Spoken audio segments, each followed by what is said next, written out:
And it's a myth that Israel is a nice, friendly state. Netanyahu has seized the moment, and he's going for broke. It seems like Gaza is going to be annihilated. I'm not sure how that stops. I think there have been 7 different occasions on which Israel or its negotiators have penciled an agreement only for Netanyahu to tear it up. Another interesting person has been Piers Morgan. He's coming from a different place, from Tucker Carlson, completely different place. He is coming from the position of liberal Zionism. The person who overruled Starmer was no other than Theresa May, i.e. a conservative Home Secretary who had a better sense of humanity than Starmer did. That's the Starmer we're talking about. Through Palestine action and through all the protests, where do you think that eventually takes British politics? Most will stay there. Why will they stay? Because they realize what this conflict's all about. This conflict is all about land. Okay, we're ready. You ready? Yasin? Do I need to clap or something? Yes, please. Okay. I love it. I love the old-fashioned clap. I just love it. It's just all this new digital stuff. We still got to clap. Oh, we've got to clap. We've got to clap. It's very important. Hi, good day, and welcome to another episode of Unapologetic. I'm your host, Ashfaq Kareem, and I'm joined today by someone who's no stranger to anyone who sees Middle East Eye, David Hearst, Thank you our for having editor-in-chief. Welcome, David. David, if you don't know him yet, he's been the co-founder of Middle East Eye, which is almost 11 years, is our chief editor. He's a veteran journalist. He's worked for more than 30 years, I think, for The Guardian. Worked out of Berlin, Moscow, parts of the Middle East. So, David, really good to have you on our show. Thank you.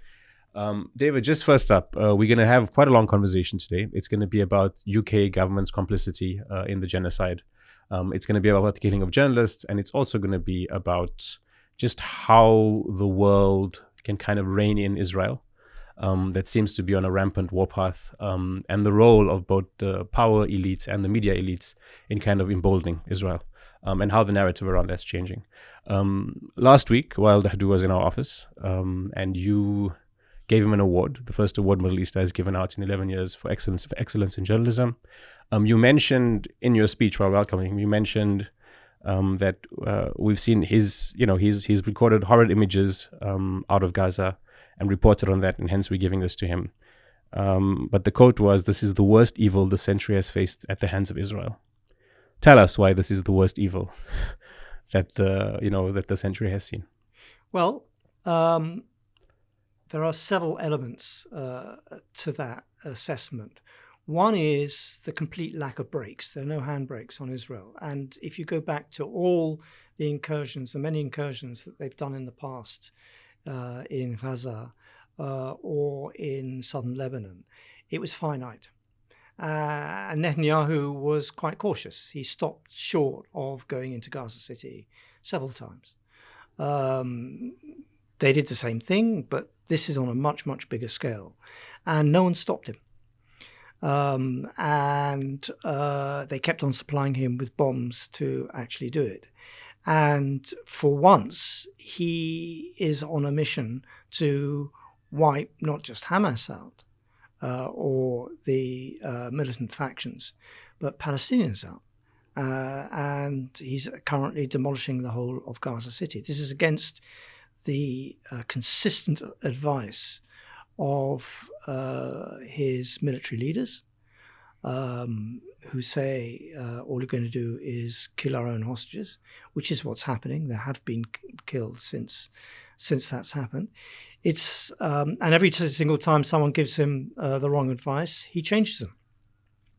It was against the advice of Shin Bet. It was against the advice of the so-called elites that always restrained Netanyahu. Netanyahu wanted to bomb Iran several times in his very long history as prime minister, and notably in 2010 he was stopped by his own security establishment. Now there are no brakes on him, either internally or indeed externally. The biggest disappointment was Joe Biden's administration. But the encouragement now is given by Donald Trump, even though we can discuss this now. They're very interesting splits within the Republican Party. And so cracks are emerging, but not quickly enough to actually stop the carnage. And you have got an Israeli administration which really is being led by its most extreme element. By extreme, these are the people who would have been considered terrorists, part of the Jewish underground 2 decades ago. They were the people responsible for the murder of an Israeli prime minister. And they're now in control. Not only in their control, they're in control of the West Bank. And I think Netanyahu has seized the moment, and he's going for broke. And broke in an Israeli sense isn't just getting rid of all armed resistance, which again is, I think most people would say, impossible. It is getting rid of a huge swathe of Palestinians, and to make any possibility of a Palestinian state impossible to achieve, which I think has already happened. So Israel going for broke is actually Israel on a religious mission to reclaim what they consider to be biblical Israel in the mess of the Middle East, with an America that is not physically but morally and mentally in retreat, and has completely run out of ideas after the war on terror, where everything, all liberal intervention failed. I mean, if you think about it, the West hasn't won a war since Kosovo, and that's some time ago. So this is why I say that the carnage, the genocide in Gaza is the worst evil of this century. I mean, I would think that, I don't like the game of trying to calculate what's the worst evil, but I think critics, people listening to it may say, what about Sudan? What about what happened in Syria? What's happened in Iraq? But I think there's an element to this with, it's been 23 months of, targeting tents, targeting buildings. It's kind of a horror story, what GHF has done in terms of, starving people first, and then people come through these death traps and they get shot at. Yeah, but the reason I say this, Ashfaq, is it's been planned. Yes, absolutely. And I think it's the calculated aspect of all of this. I think evil isn't just a question of happenstance. It isn't just a question, we're making hay because the sun is shining for us. It was absolutely planned. Everything that has happened that's the point. Planned. You can see the choreography. And that's part of actually the legal case of genocide, because it's been done with malice aforethought. Absolutely. And I think, the other genocides of the recent past, Rwanda, Srebrenica, horrible atrocities, sometimes even bigger on the scale of death, but sort of just losing it in terms of a society, whereas the calculation on this is really evil and I think that's a lot of what we want to get through today. Another aspect throughout this whole thing is, and it's almost a new phenomenon, but it really isn't, but I think that because of the media it's a new phenomenon, is the gaslighting and denialism. At the same time, the celebration. Inside of Israel, there's celebration of the atrocities, often from members of the government, from settlers, from regular people on the street. At the same time, those people deny it to the international media. Often they don't, sometimes they admit it. And then there's the gaslighting that we are actually the victims. It's Hamas's fault. They are not releasing the hostages. Just your comments on that. That's a very old tactic. And it's part of, and they're playing on Jewish history as the perennial victims. And that is the motivation behind a Jewish state. There are quite a few motivations, but for diaspora Jews, they say Israel is the only place where Jews have agency. Of course, that is absolutely wrong. And it isn't the lesson of the Holocaust that there has to be a Jewish state. In fact, most of the Holocaust survivors, including my parents and most of their family, were non-Zionists. Half of them were, but the other half went. And so it was, even in the 30s and at the end of the Second World War, to set up shop in Israel was not a slam dunk. You can say there were boatloads of Jews who had nowhere else to go to, and there's notorious examples of America not accepting Jews. Yes, that did happen. But ultimately, the link between Israel and what it does and the Holocaust is a much more nuanced one than history has been rewritten to have us believe. And I think that, but it's a large part of the sort of myth that Jews are victims, and that Israel is always under attack. In fact, it's attacked first. And so while the immediate knee-jerk response to October the 7th was said, yes, here's another heinous attack, and it was a heinous attack. It was terrorism. No one's going to deny that. What happened every day before October the 7th, and certainly what's happened every day afterwards, has been of the same order. And I think really the reaction in Israel to the Hamas attack wasn't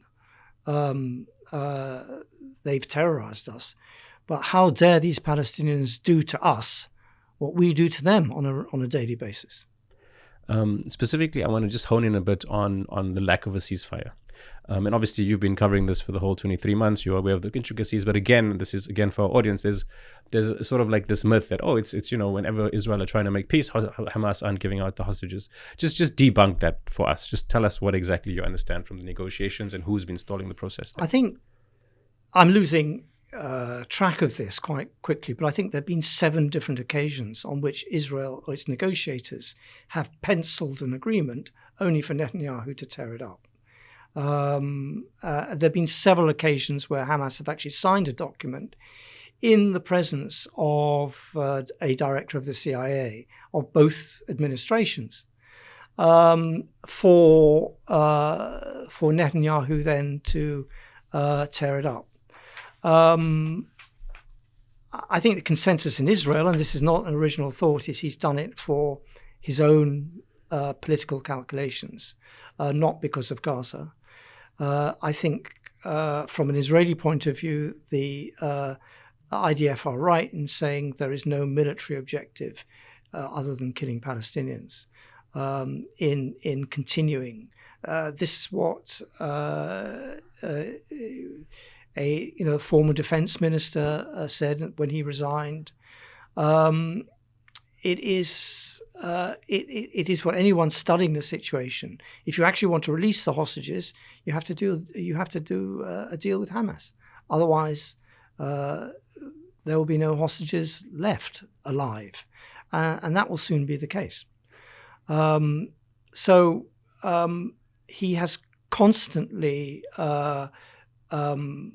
shifted his negotiating team. Is the man now in charge of it is the person who devised his strategy right from the start, Ron Dermer, and he was the one who was tasked with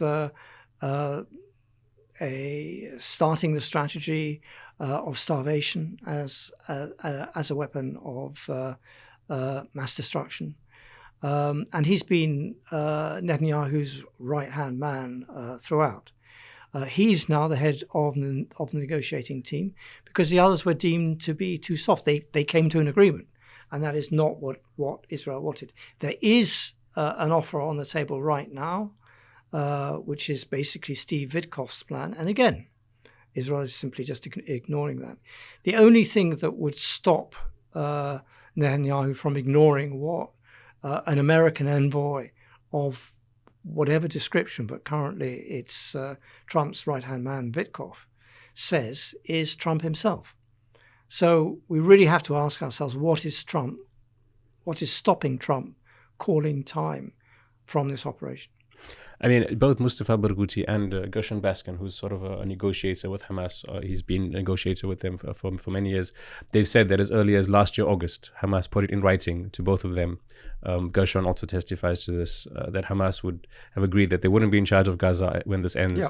All they're asking for I was told is that the humanitarian aid comes in, Israel withdraws from the Strip, and obviously the prisoners that Israel holds as hostages and as captives are released.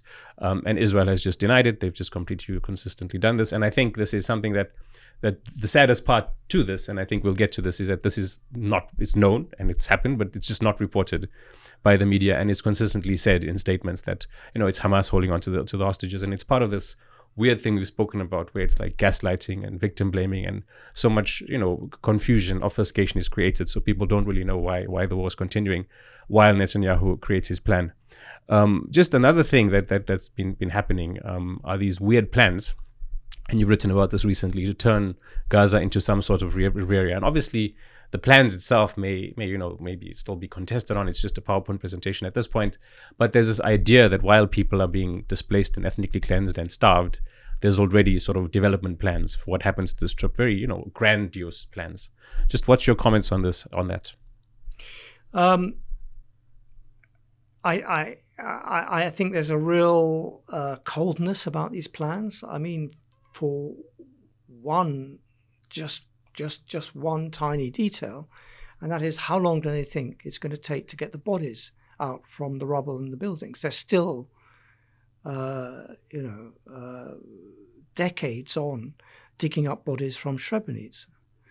Would they bother to recover all the bodies that are under rubble, or would they do the sort of Russian Tsarist thing of literally concreting over dead bodies? They haven't brought any thought to that. All they think of is, we must get rid of these tunnels because of the foundations of the skyscrapers. It makes it all a bit shaky. I mean, they think of it purely in terms of money and real estate. And the most horrible aspect of the latest plan, everyone denies authorship. They initial, but we think there were two Israelis who were responsible for, at least for the latest version of this plan. The idea of a sort of Trump Riviera, where you name roundabouts and freeways off various people who are going to pay for it, particularly the Gulf leaders, is it lacks all humanity. This is a paradise of buildings and roundabouts without any people in it, and certainly without any Palestinian people in it.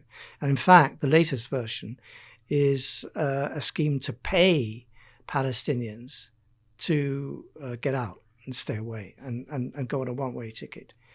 And I was talking about this to Wael Dadouh when he came over in the office last week. And I asked this question quite seriously. So how many people will take the money and run? And the answer is very, very thought out. This is some will. Obviously, there'll always be people who will go and take the money. Most will stay there. Why will they stay? Because they realize what this conflict's all about. This conflict is all about land. And I believe that. And I believe that through this immense suffering, there is true heroism. Journalists who are heroes, but also the ordinary people of Gaza who are heroes for standing their ground and saying, no, we won't go. You mentioned the heroism of journalists. Two of our colleagues on the 25th of August, just a few days ago, were killed by Israel, Ahmed Abu Aziz and Mohammed Salama. It prompted you to write an open letter to Keir Starmer on his behavior throughout Israel's genocide. You also put forth in there 5 points that you'd like him to sort of answer. Before we actually get to those points, just recall for us what you can remember. I don't expect you to remember all of it, and the letter's in front of you now. But just what were the key points you kind of wrote to him over his own sort of complicity and doggedness and hypocrisy on the matter?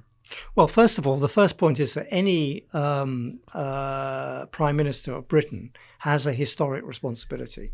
And that comes from the Balfour Declaration. It comes from 1917. It comes from the time when Britain and France were feasting over the remains of the Ottoman Empire and dividing up between them in that part of the world. The so-called Sykes-Picot Agreement. It is that Balfour said that any agreement, he talked about Jewish homeland, he didn't talk about a Jewish state. And he said any agreement that came to the resettlement of Jews in Palestine, because at that time they were about 5% of the population, had to address the human rights of the Palestinians who were there. And that's never been. And Lammy himself, David Lammy, the former Foreign Secretary, now Deputy Prime Minister, reminded everyone at a UN conference of precisely that pledge. In reality, what has happened, and this is the sort of second point, is that Starmer chose a political direction after Jeremy Corbyn that was very calculated. He had chosen a direction because he when he was a minister of Corbyn's shadow cabinet, or minister, he was promoted to an important portfolio, not ministry, by Corbyn. He kept his thoughts to himself. He said he was neither a Zionist nor a non-Zionist.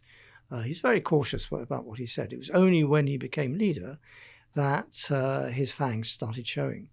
And I think it was a very calculated move to go to the right, or to go to the centre, political centre, to go towards Blairism. And one key ingredient of Blairism is not to have a cigarette paper of distance between you and Washington.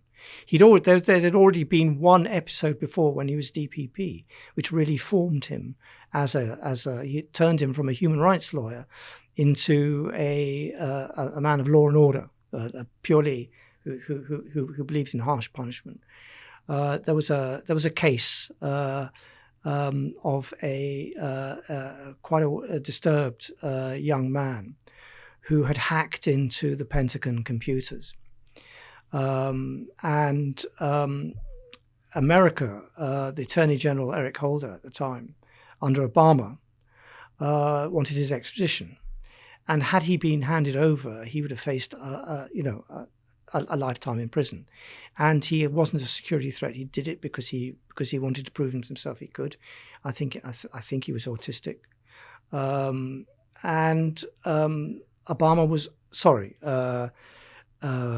Starmer really did want to hand him over. There was a compromise on offer that he could be prosecuted under British law, which is eventually what happened. The person who overruled Starmer was no other than Theresa May, i.e. a Conservative Home Secretary who was his name was Gary McKinnon, who had a better sense of humanity than Starmer did. That's the Starmer we're talking about. But he revealed himself slowly, and I think the left were enormously naive in thinking that he could be a compromise between right and left in the party. And he defined himself as someone who'd root out anti-Semitism in the party. He defined himself in terms of what Corbyn was not. And Corbyn was a very, very strong voice on Palestine, who'd been mugged by a whole number of elements, but particularly the Israeli government, in anti-Semitism in the Labour Party, as if it was a proven fact. In fact, there was more anti-Semitism under Ed Miliband as leader of the party than initially there was under Corbyn. And Starmer took all these decisions so that he could become, in his eyes, a credible leader and someone who's absolutely dead close to whatever administration there was going to be in America.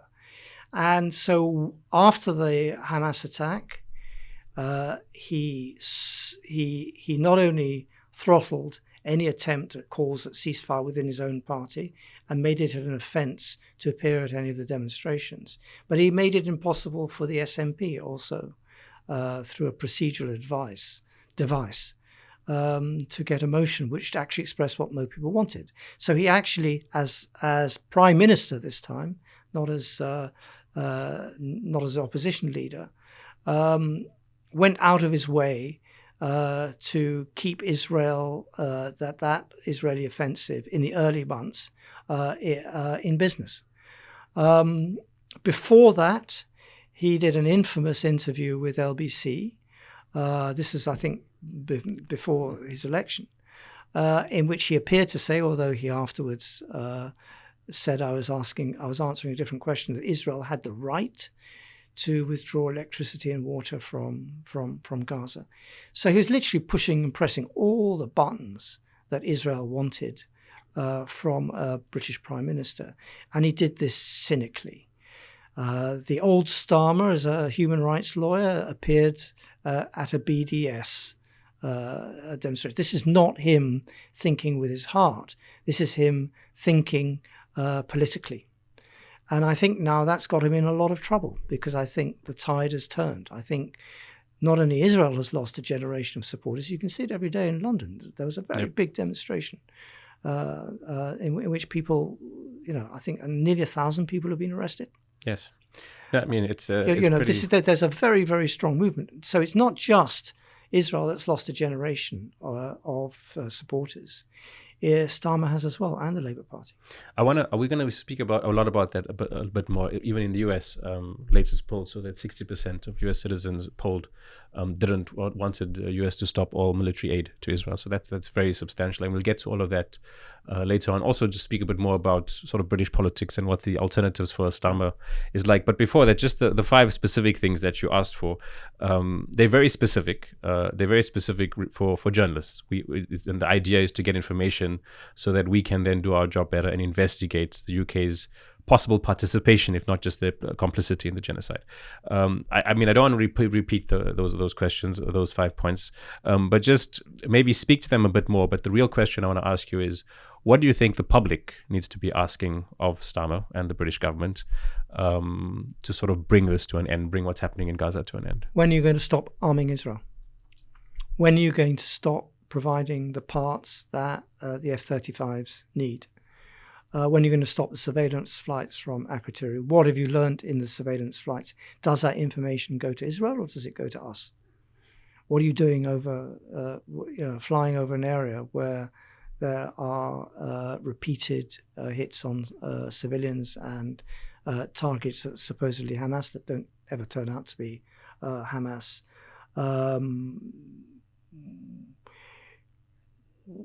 There are 2 legal processes going on, which are very, very important. Both of them have been stalled. One for war crimes against Netanyahu personally, but also the Hamas leadership, all of them dead now, at the International Criminal Court. And another one, a genocide, at the International Court of Justice. One at a court in Geneva, the other court at the Court of The Hague. You have lifted your objections to the International Criminal Court, but lifting objections is not good enough. What are you actively doing to provide evidence? And will you, for instance, Britain has international obligations because it's a member of the Statute of Rome. Are you going to uphold those obligations if visiting members of the Israeli government turn up in Britain? Are you going to arrest them? Because there's a prima facie case against them. The evidence is that each time anyone turns up here, it's either deemed a private visit or it has Foreign Office immunity. But that's not upholding international law. If you are if we really are a country that believes in international justice, why aren't you upholding it with Israel? Is Israel always the exception? These are very, very serious questions. And I think it's the questions that everyone really wants to ask them. We know repeatedly that the government and successive governments will refuse to go down this path. And it's public opinion against, voting doesn't matter, actually. It doesn't matter which government we've got in. They all do the same thing, and particularly on this issue. But there will come a time when that changes. And we've simply got to press in every single conceivable way for the application of British foreign policy. The application of British foreign policy is for a 2-state solution. The application of British foreign policy is that we arrest people who are on the run, who have international arrest warrants against them. We don't cooperate with them. We don't do deals under the table. So this is about getting a British government to apply its own rules and its own laws in its relationship with a rogue state. I mean, to be honest with you, when I hear that, it sounds like it should be so normal because it's within the bounds of what is espoused as policy. It somehow also seems really unrealistic, but it also seems like it won't be enough. South Africa, with sanctions was applied fully. Economic sanctions was applied on South Africa before, the apartheid government decided to start negotiating with Nelson Mandela. Do you think, the public, I can see why, a lot of what you said is repeated in your 5 questions, and it's very important for us as journalists to investigate so we can get the information out there into the UK complicity.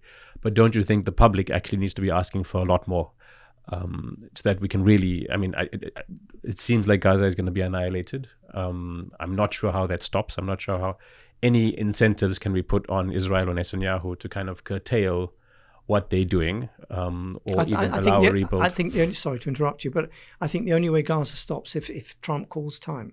And what's in Trump's brain is very difficult to predict, because he does it on whim, he does it on thought, he does it on image. He works on reality TV.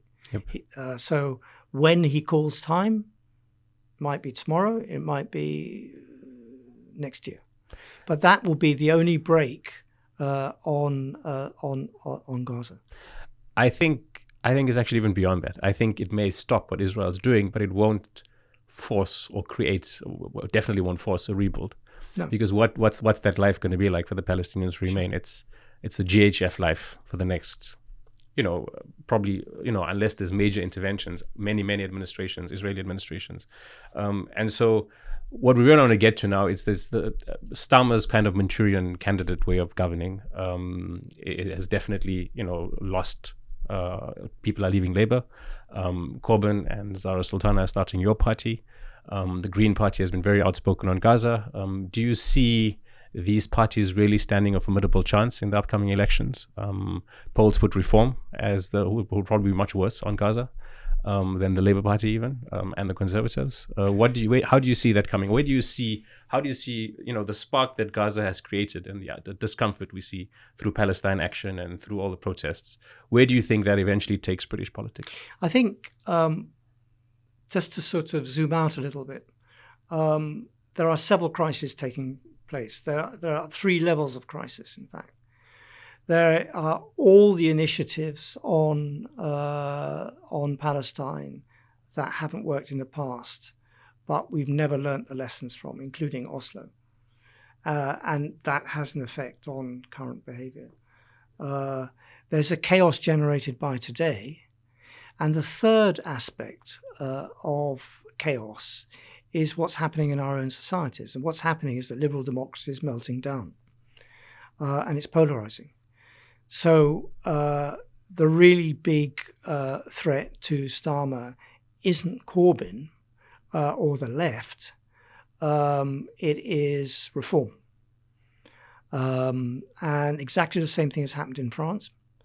And Starmer appears to be applying exactly the same thing that Macron has, i.e. the more threat there is, the further right he goes, and the more he sort of tries to smother them by adopting their policies. So he reacts. Now he's being seen to react. It's what happened in Israel also, and it's also what happened in Israel. Yeah. So he reacts to, or he's been seen to react to Farage's latest idea to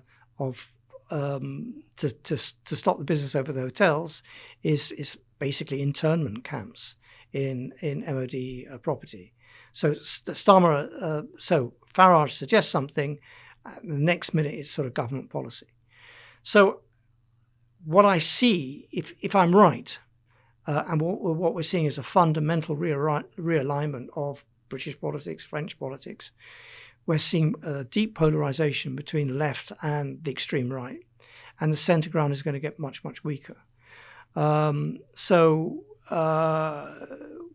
I think, again, this is the fundamental mistake of Starmer in reinventing Blairism when there was no demand for it. No one, either in the Labour Party or outside it, or even in the Parliamentary Party, thought of bringing Blair back as a inspirational figure. We'd all got so sick of him evading his responsibility for the Iraq War. We were very content for him to go elsewhere and to have lectures abroad, but we basically didn't want him in Britain. Starmer's brought him all the way back again, and his advisors, Mandelson, who's now, what is Mandelson being back in as a U.S. ambassador all about? What is Blair being back? What is Tim Allen being back? These are guys who have a lot to answer for. I mean, a lot to answer for on Iraq, on Ukraine. Tim Allen, I seem to remember, was the man behind the organization that was rehabilitating Putin after Chechnya, where I was a correspondent. And I could see everything that Putin was doing, before it happened in Ukraine. Which is exactly the same thing happened when Putin was devastating Chechnya. And these guys are back. They're the ones who are, and they've got no mandate, and there was no call for them to go back. Starmer could have created an alliance with the left and used it, not necessarily with Corbyn himself, and that's what Biden did. Biden did with Bernie Sanders, but that was not the route he took. So I think he's politically in a lot of trouble, but he doesn't. But Farage doesn't actually have to do that much. All he has to do is wait for Starmer to disintegrate. And he's a cheapy chappy. He's basically conservative, who loves all the trappings of state. I mean, him playing the disruptor is a joke. He is an old-fashioned. Farage is an old-fashioned conservative, but he is politically 10 times more adept at seizing the moment than Starmer is. Starmer is Mr. Woodentops. He's a Robocop. He's got absolute, and that was the other problem of embracing Blairism. You have Blair without the charm, without the ability, without Blair's ability to sell his message, and that was his number one gift. His smile was his number one gift as a political. His relaxed nature. And the cleverness of what he was doing against, at the time of Clause 4 and the Labour Party. And he got away with it. And his undoing was the Iraq War. It wasn't domestic policy. Starmer's undoing will be the economy, because he won't be able to swing this round if he depends on growth coming from elsewhere, and you've got growth being stifled by the movement of money, being stifled by tariffs, being stifled by the huge debt we're still suffering from that we paid over COVID. That is a huge debt to pay out, and the wiggle room for Starmer with his own rules is very slim. And he had a reshuffle, and it lasted, and the feel-good factor lasted as long as the announcements were made. And then suddenly Andy Burnham tucked in and said, you haven't elected anyone from the North, and you need us. And so dead right he is. London Labour does need the North. But Starmer has got this now an authoritarian style. He chucked out the left with Stalinist zeal. It wasn't the politics of what he was doing, it was how he was doing it that was so revealing. It was defaming people, honest people, as racists and anti-Semites, people who had not had an anti-Semitic thought in their lives. It was the way he did it, not necessarily the fact that he and the left were two different creatures. That one can accept within a Labour Party, but the means with which he used to put his own people in is now coming back to bite him, because he hasn't got that many friends in the Labour Party, particularly in the parliamentary Labour Party.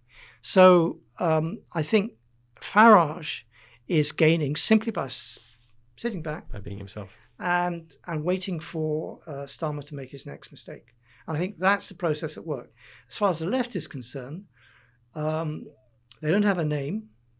They don't really have a party. What they have is this enormous constituency wanting them to make the next announcement. And so I think what we've got now isn't a question of one election. It's a question of a process over a number of elections. And Farage will do what Marine Le Pen did in France. She will keep on going until he's in power. And he'll build up a party. I mean, the last time Reform had problems with wacky candidates who were easy to destroy because they had said something or done something that was impossible. So it'll take a while to get the right candidates and to choose it. It'll get a while to get a national organization. Reform has to not just have flags outside hotels, but it has to have basically a presence in every street to win power. And Farage will build that bit by bit. So it won't be necessarily a campaign of one election. It'll be a campaign of quite a few elections. And I'm just waiting for the time that Starmer crumbles. Now, there was a Republican vote in France, which was anything but Marine Le Pen, right? It was a vote for the Republic, for the Constitution, that somehow the far right was a threat to the Constitution, such as it was of France, the Republic itself. And it was deemed, just as monarchists were deemed, as a danger to the state. Whether those politics, and that will work out in a British context,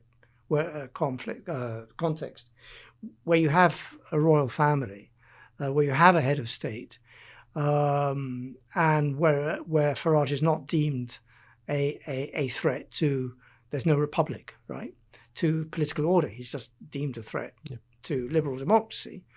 Whether that will still, and people will vote anything but Farage, whether that will emerge as a trend in the next election, I really don't know. I simply don't know enough to be able to say that. But if Starmer can't turn the economy around pretty quickly and can't give ordinary people a sense that life is harder than it was, they've got the same wages as they had in 2016, but prices have rocketed through the roof. If people have to keep on doing two jobs just to hold down the rent, I think Labour's in a lot of trouble. Do you think, you don't think, it sounds like you don't think at the moment the left is ready to kind of fill into that vacuum or take advantage of this huge constituency? Yeah, I'm not sure how prepared they are, and I'm not sure how united they are, and I'm not sure how far they've worked it out. But I may happily be proved wrong, because that would be a counterbalance. And I don't know how many Labour MPs would defect to whatever party that Corbyn started. He's already failed once, so that isn't a terribly good sign. And I think Corbyn failed not because he wasn't a decent man. He's a decent man, or because he had the wrong ideas. I think he failed because he wasn't tough enough and didn't push back enough. But he became a Christmas tree. It was too nice. He became a Christmas tree, on which you could literally hang any claim you want, and he wore it. He didn't defend himself. He does now. He has sharp teeth, with lawyers with sharp teeth, but he didn't then. And I think that was a huge mistake, particularly over anti-Semitism. Okay. A big part of this discussion, why we're having it, is because, we've seen arguably the longest protest movement and against Israel in UK in a long while. And the protests in the UK have been very big. As you mentioned, almost 1,000 people arrested. And we're seeing public sentiment shift throughout, especially in the US. I mentioned earlier on that 60% of US citizens now, according to the latest polls, are against arming Israel, which is very significant, 75%. I'm bringing up my computer now because I want to play some clips. We want to kind of look at that change by looking at two very popular media personalities, and there's many we can discuss, but specifically Tucker Carlson and Piers Morgan. You also mentioned them both in a column recently. Now, yes, it's interesting. Piers is definitely, is almost on the right, but in the middle. Tucker Carlson, traditionally has been very far right in the US. But what's interesting in the US, and we'll get to Piers later on, I'll first speak to Tucker Carlson, is there's a few podcasters on the right. no less than Bannon, who is not at all like how Tucker Carlson is in terms of his articulation of the problems with Israel and the U.S. arming Israel. But even he is dead against the U.S. continuing its support against Israel. We've also seen Candace Owens. There's two interviews that we're just going to play very brief clips of and then comment on this. This is his interview with Ted Cruz. We'll just play it for a while. Why is Israel? I don't think I'm obsessed with Israel. Okay, but I think a lot of people are, and like the question, Israel spies on us. Well, so does every other country. Why are you mad at Israel? I guess. No. I'm hardly the one who's. I've never taken money from the Israel lobby. Have you? Taken money from the Israel From AIPAC. So AIPAC raises a lot of money for me, but it's actually a misnomer because the people who raise money are individuals. Right. So it's not the PAC itself, but they're individual members who believe in the American-Israeli friendship and relationship. Is AIPAC a foreign lobby? No, it's an American lobby. It's the AIPAC stands for the America-Israeli Political Action Committee. What does it lobby for? So, to be honest, not a whole lot effectively. Listen, I came into Congress 13 years ago with the stated intention of being the leading defender of Israel in the United States Senate. Great. And I've worked every day to do that. AIPAC, a lot of times. Okay, we don't have time to see the whole interview, but I mean, this is one of many interviews that Tucker Carlson has had recently. In the specific interview, he also pushes Ted Cruz on the West Bank, on the ideas of Judea-Samaria, on his evangelical Christian roots and why he prioritizes those ideas instead of U.S. interests and policy. I'm sure you've seen it. What do you make of that split in the U.S. with elements of the right or even the far right becoming extremely skeptical of the U.S.'s consistent support, especially from a military point of view of Israel? And how do you see it playing out? It's unexpected. It's extremely significant. What you're seeing is a very skillful interviewer taking Ted Cruz apart in a really informed way. Now, interestingly, if you contrast what Tucker Carlson said after the Hamas attack and what he's saying now, the move has been, the movement has been extraordinary. And I think what that is saying is that they are, what's coming out is a huge skepticism about the claims that Israel has made as to why it is doing what it's doing. The expression of, you could call it American isolationism, but the expression of, why are we doing this? Where is the American interest in supporting Israel doing this? The American interest is in pushing Israel to make peace with its neighbors. The American interest is the Abraham Accords. The American interest is in deconfliction, not reconfliction. And I think they're expressing all of that very powerfully. And it is at least one half of Trump's base that it is, why are we doing these foreign wars? Nothing seems to be working. It's you can call it isolationism or you can call it realism, that everything, as I said, since Kosovo has basically gone wrong, and Gaza's going wrong from America's point of view, because Hamas should have been crushed a long time ago.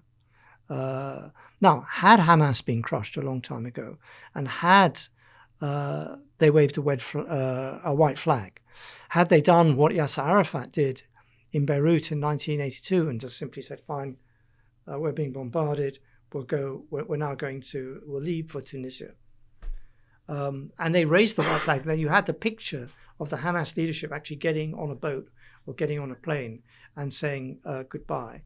Israel would have stopped this. Yet that's what they wanted. They wanted total victory. They wanted a sign of total victory. Do you think they would have stopped? I think so. I think they would. Stopped. They would have. They would have halted. They would have halted, right? But they didn't get that. It's because Hamas hasn't surrendered that this is going.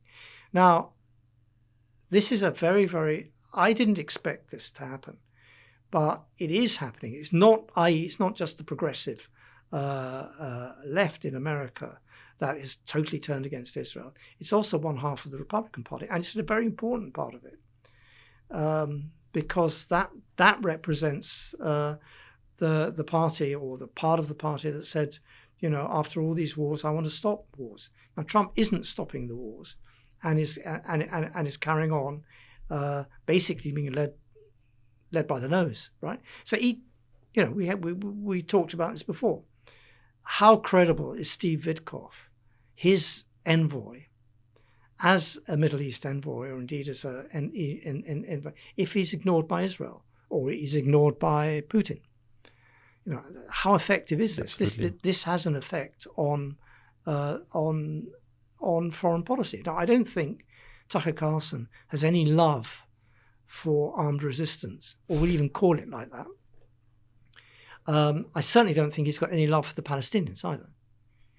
But he is a pragmatist and a realist who's saying this isn't working, and our ticket, our platform, was in withdrawing from wars that don't work. It was the other side. It was the Democrats who, and Tucker Carlson's been extremely vocal, and rightly so. I agree with him, actually, on the myth of liberal interventionism that's caused one war after another in the Middle East, all due to the assumption that you can destroy a country completely and then remake it in your image.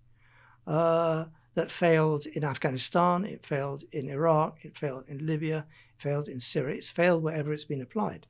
Now,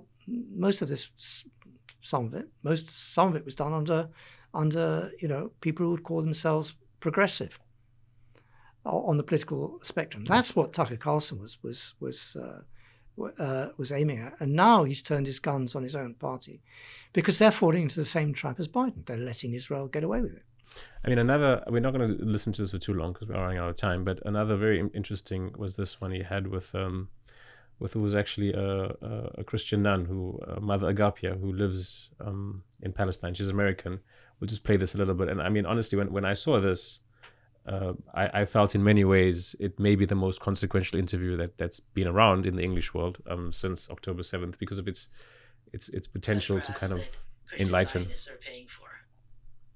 Have you, a lot of Christians in the Holy Land. How many support the government of Israel? Do you know? The Palestinians within Israel? Yeah, Christians support the government of Israel. I don't know that they would be any that really would. What's the especially now? I mean, they're literally throwing out Palestinian representatives. So in the U.S., there's a sense that Christians support this program. Of course not.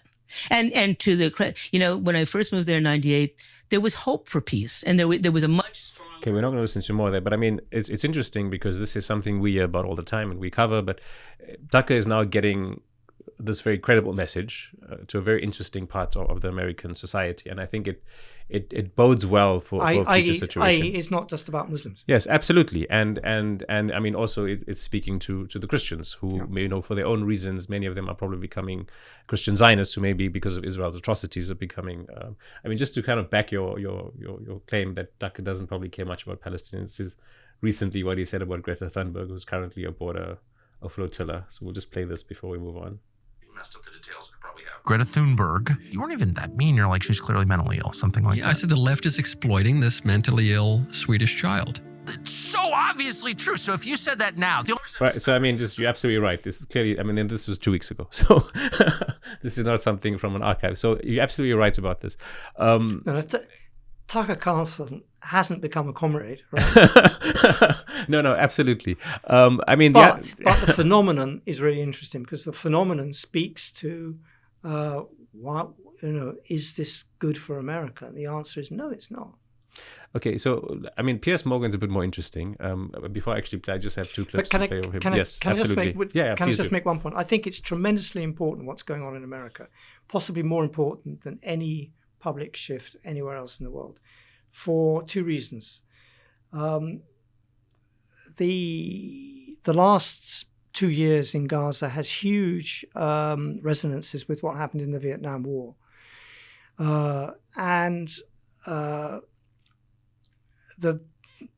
it was very, very clear to the CIA 7 years before the end of the Vietnam War that they couldn't win. But many of the same things were applied. They wanted to de-radicalize, de-Viet-Congize the villages. They wanted to create model villages. They wanted to separate out the guerrilla fighters, and they couldn't do any of that. And they lost a lot. It took 7 years for them to get out, and another president, 2 presidents. It was Kennedy, LBJ, and Nixon finally. And the 2 things that defeated American firepower, which was enormous, was the resilience of the Vietnamese people themselves, the peasants, and American public opinion. And the 2 things that are going to defeat all of these plans that we've been talking about are Palestinian resistance in all its forms, particularly non-violent resistance, saying, no, I'm not going to leave. No, I'm not going to. Sumud. And American public opinion. And what we're seeing now is a disintegration of that automatic claim that Israel shares our values. It should be an American state. All of that, all of the stuff that we've lived with is melting down as a result of this.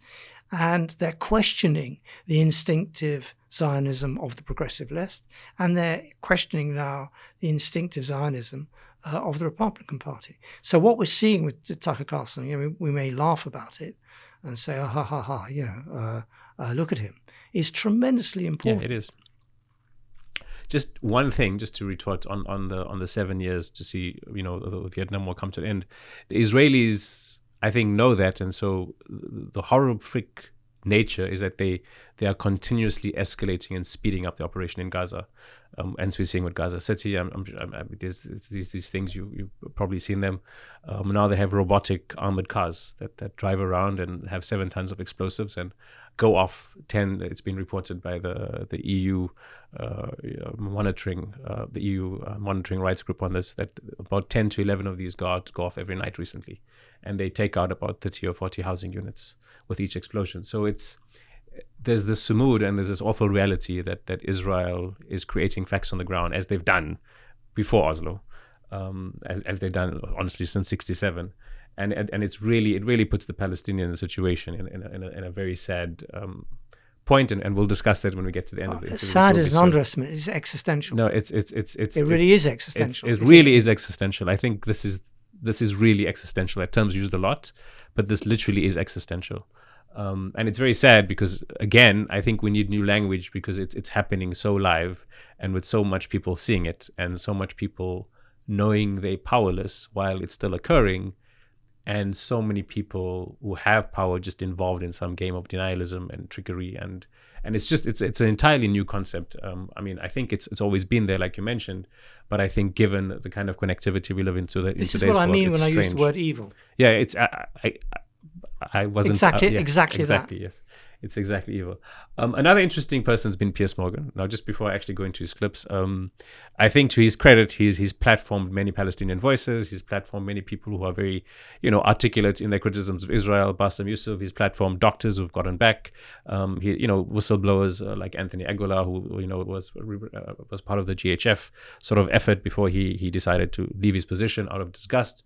And that's been very, very important. Again, after October 7th, he, repeated a lot of the Israeli lies about beheaded babies, about people in ovens, all sorts of things. We're not going to play a lot of his clips, but I think there's one clip which is 3 months old, which is relatively new, and it's when he started being a lot more, by his own admission, a lot more forceful against Israeli guests. So we're gonna see some of that pushback first, right, and then play one other clip. So this is his pushback against Israeli guests.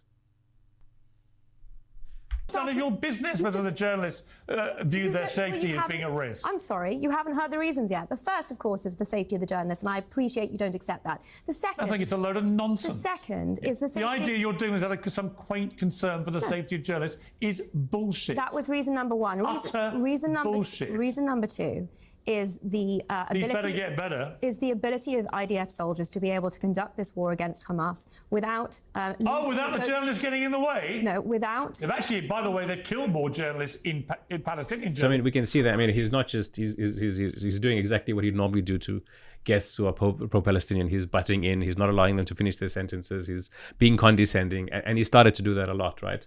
But this clip is the one from 3 months ago, and he's often had Mehdi Hassan on the show, and again, it's you're going to see a monologue from him where he's very critical of Israel, but there's a few nuggets in there which I think are very revealing. Israel's ongoing offensive in Gaza. President Trump now says it's time for Netanyahu to wrap it up. Israel is allowing some aid to trickle into Gaza after an 11-week blockade, but aid workers say it's a drop in the ocean, and the US president has acknowledged that a lot of people in Gaza are starving. Shamefully, Hamas still holds 58 hostages and is watching the total destruction of Gaza and its people because it doesn't want peace and it doesn't value human life. It's increasingly difficult to argue that the exact same statement doesn't apply to Netanyahu's Israeli government. Israel's war on Hamas was not a genocide, but genocide isn't something that happens with the push of a button. A justified war can end with atrocities that stain humanity, as many have through history. So who is going to stop this one before it does, if it hasn't already? Well, joining me now is Mehdi Hassan, the editor-in-chief and CEO of Zatea, and retired Major John Spencer, chair of urban warfare studies at the Modern War Institute. Okay, let's get into this. Mehdi, welcome back to Uncensored. Listen, you and I have talked about this war in Gaza for ever since it started, this phase of the 75-year conflict. And I have resisted going as far as you have done in your criticism of the Israeli government. I resist no more. Yes, that's the important part, right? Now, what do you make of what he said there? He's coming from a different place from Tucker Carlson, completely different place. He is coming from the position of liberal Zionism, which basically says a plague on all your houses. There are extremists in Israel and there are extremists on the Palestinian side. He repeated again that Hamas doesn't care a jot for human life. I don't agree with that assessment at all. I think of Hamas as a product of a resistance movement, and whether you have Hamas there or not, there is still always going to be a strong element of the Palestinian body politic that will resist through armed force, principally and simply because they can't get any movement politically. Yeah, no, I completely agree with you. So he's in a very, very different place. Yep. Now he's moved a whole deal across a wide terrain as a result of Israel's campaign. I think there's an element of Piers Morgan that is clickbait, a very strong element of that, considering where he was. And I think he's realized that he can get a much bigger audience if he shifts position. He's again a very, very skillful broadcaster and journalist. So he's applying his very skillful techniques now. He's the typical example of a circular firing squad. Yeah. But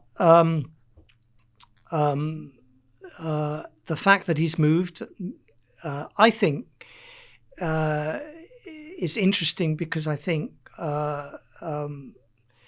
there's a lot of disquiet amongst traditional supporters of Israel about what supporting Israel actually means. Does it mean, if you say you're a friend of Israel, which he would say he is or was, that you're a friend of apartheid? Does it mean now that you're a friend of genocide? Does it mean that you are a friend of robots being sent in and demolishing? Because that's what Israel is doing. Does it mean you're a friend of Ben Gvir? Because he's possibly the next prime minister. I.e., being a supporter of Israel, which, to get anywhere in politics now, you have to support Israel. It's most of the Conservative Party, what's left of it. It's all of Reform. And it's the entire leadership of the Labour Party, right? Everyone has to say, in order to get moving up the greasy pole of British politics or American politics, that they're friends of Israel. What actually does that mean? To what extent can you support the idea of, you could say, all right, the liberal Zionists would say, we're supporting an Israel for all its citizens. But an Israel for all its citizens has disappeared. It has literally been extinguished. And it's a myth that Israel is a nice, friendly state, that is a democracy, and that cares for its people. And if only it had the right leadership, and if only there were pragmatists on the other side, you'd have two states, however small the Palestinian state was. It's a myth. And that is why, and that is what now the war is challenging. The war is challenging the relationship of all supporters of Israel to Israel itself. And the answers that are coming up in their head are extremely painful, including the answers that are coming up in Piers Morgan's head. Okay, final question. We both have an editorial meeting that we need to be getting to, so we'll try to wrap it up. Given everything we've discussed, but also what you've seen in the last 23 months and what you've covered on the issue in the last 50 years almost, what do you think is the most viable path to Palestinian liberation? I know it's a big question to end on, isn't it? I think there has to come a point where Israel feels the cost of what it's doing. And when Israel feels the cost of what it's doing, feels it cannot get away with it, in fact, that what it wants to do, i.e. recreate a biblical Israel, is actually working against in its interests, and an awful lot of their most talented people start leaving, which has already happened, then the politics will change. But there'll be an awful lot of mayhem and death before that. And only then will you get real negotiations with real Palestinian leaders, not puppet leaders, and Jews to say, right, how do we end this?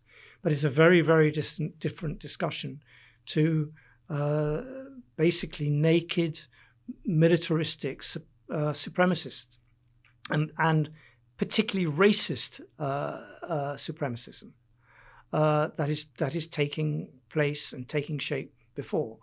Israel needs to turn this conflict, which is a conflict about land, into a religious war like a hole in the head. Because then it will find it has many, many more enemies, and there are many, many more Muslims than there are Jews. But that's what it's doing. It's doing it in Al-Aqsa, and it's doing it, and it has a religious purpose now.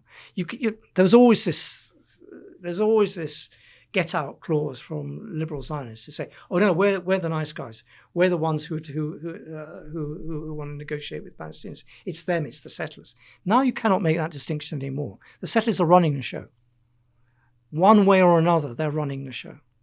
So you can't say there is this pushback. You can't say before you could say there was a pushback that Netanyahu couldn't prolong a war without the permission of the IDF and Shabbat. Now they represent his interests. There is pushback, and there's a huge amount of dissension in Israel, but not over Palestinian lives, over their own autocracy, because in the end, they will feel what it's like to be a Palestinian at the when Ben-Gvir is actually in charge, because he will turn against anyone who disagrees with him, Jew or non-Jew. They're going to feel it next, and that is why they are pushing back. They're fighting for the control of the Israeli state themselves between the various tribes of Israel. But absolutely none of them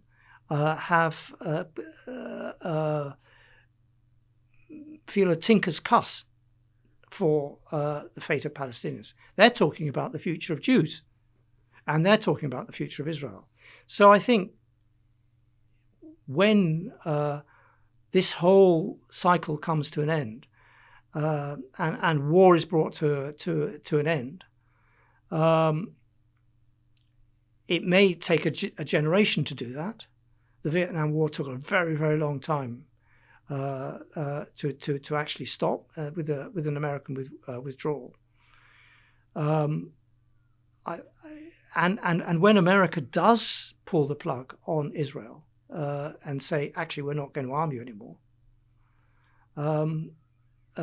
as indeed Britain did in a diplomatic sense, but also a very big psychological sense to the loyalist unionist community in Northern Ireland. And that happened under Margaret Thatcher. When that plug is pulled and suddenly they think, hang on a moment, are we on our own? Then Israel will behave very, very differently towards its neighbours. Because it's not just the Palestinians it's behaving like supremacists to. It's the Lebanese, it's the Jordanians, it's the Egyptians, it's any Arab. And that is possibly, a lesson for slow learners, but I think the Emiratis are now learning that themselves. David, thank you so much for your time. Thank you.